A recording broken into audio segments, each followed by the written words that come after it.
पुत्र का नाम उत्तानपाद। ज्येष्ठ पुत्र जन्म से ही जो ही बड़ा हुआ, पहले से ही उनको भगवान के प्रति, भगवान की भक्ति के प्रति विशेष अनुराग था। प्रियव्रत को प्राय करके वो तपस्या में या तपस्वी संतों के बीच में ही उनका निवास रहता था। महाराज मनु एक दो बार चार बार उनके यहाँ संदेशा दे करके या स्वयं जा करके जब वो विवाह के योग्य हुए तो उन्होंने आदेश दिया, बेटा विवाह करो, ज्येष्ठ पुत्र हो तो अपने पिता के राज्य का उपभोग करो। महाराज प्रियव्रत ने अपने पिता को जवाब दिया, पिताजी मैं केवल तपस्या करूंगा,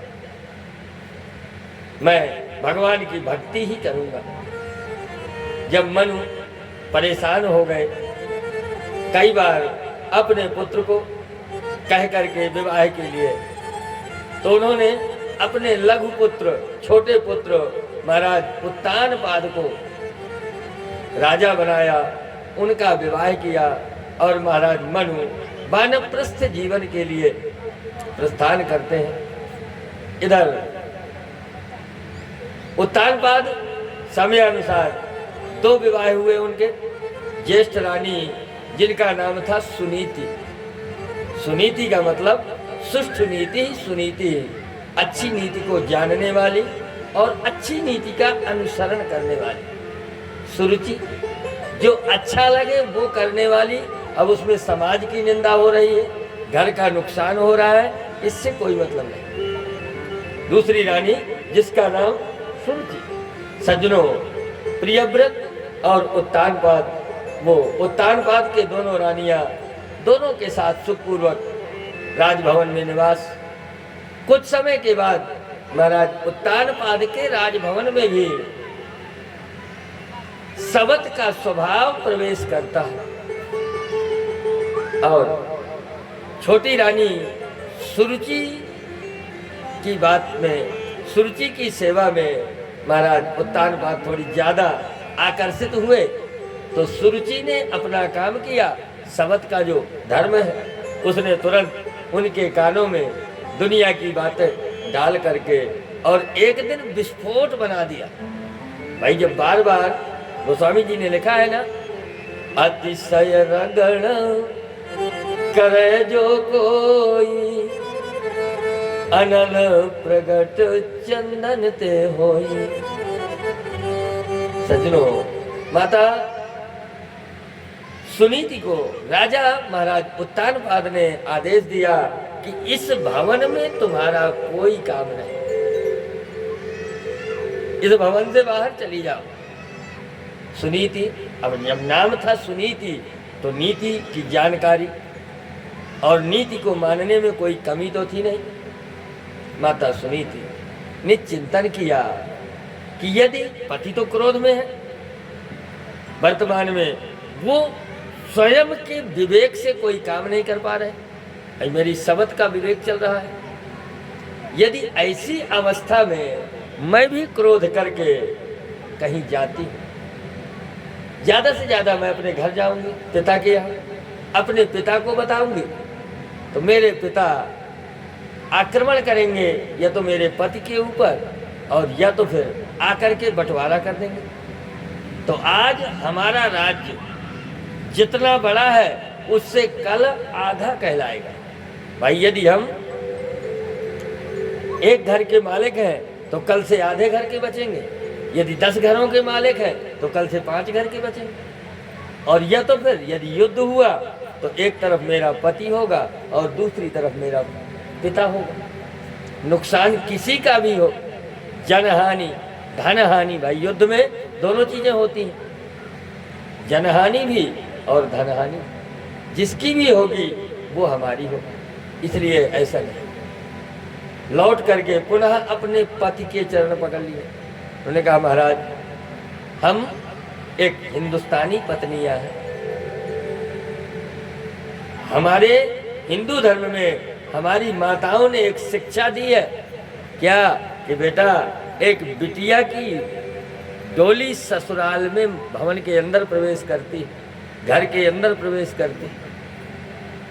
बिटिया बहू जो है वो डोली में ससुराल में प्रवेश करती है और लौट करके क्या है उस घर में, क्या अच्छाइयाँ हैं, क्या बुराइयाँ हैं, क्या कमियाँ हैं, ये सब किनारे रहते हैं। लेकिन जीवन में उस घर से वो निकलती कब है? जब दूसरे के कंधे में बैठ करके निकलती, अर्थी में बैठ करके निकलती। तब तक के लिए ससुराल ही उसका सब कुछ है। हे स्वामी, मैं आपके भवन के लायक नहीं हूँ, लेकिन भवन के बाहर आप कहीं जगह दे दें तो मैं ये मानूंगी कि ये आपका भवन है। महाराज उत्तानपाद ने कहा कि ये बगिया है बगल से, राजभवन के बगल से, वहाँ एक कमरा बना हुआ है, उसको साफ कर लो। यदि यहाँ रहोगी तो तुम्हें प्रतिदिन 1 सेर आटा दिया जाएगा। तो जो नीति भाई, उसका तो संकल्प था कि इस घर को टूटने से बचाना है। ए बेटा, भैया शांत रहो, नहीं तो नीचे जाओ। जो शोर करेगा उसको बाद में जानते हो कि बाबा का डंडा हाथ में रहता है। सज्जनों, तो सुनीति ने संकल्प लिया था, तो उसने उस संकल्प में काम किया। 1 सेर आटा में ही अपने को प्रसन्न मान करके माता सुनीति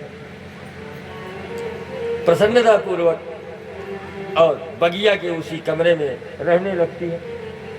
प्रकृति देखिए, तपस्या यदि आपने धर्म से की है तो प्रकृति आपके ऊपर कृपा करेगी, ये पक्का है। किस बहाने कब कृपा करे, इसकी तुम्हें प्रतीक्षा करनी है। एक बार महाराज उत्तानपाद जंगल में शिकार के लिए, आखेट के लिए जाते हैं। तेज बरसात और तेज तूफान के कारण सेना से भी अलग हो गए और रास्ता भी भटक गए। आधी रात्रि में बड़ी तेज वर्षा हो रही थी और राजभवन के बाहर अकेले आए।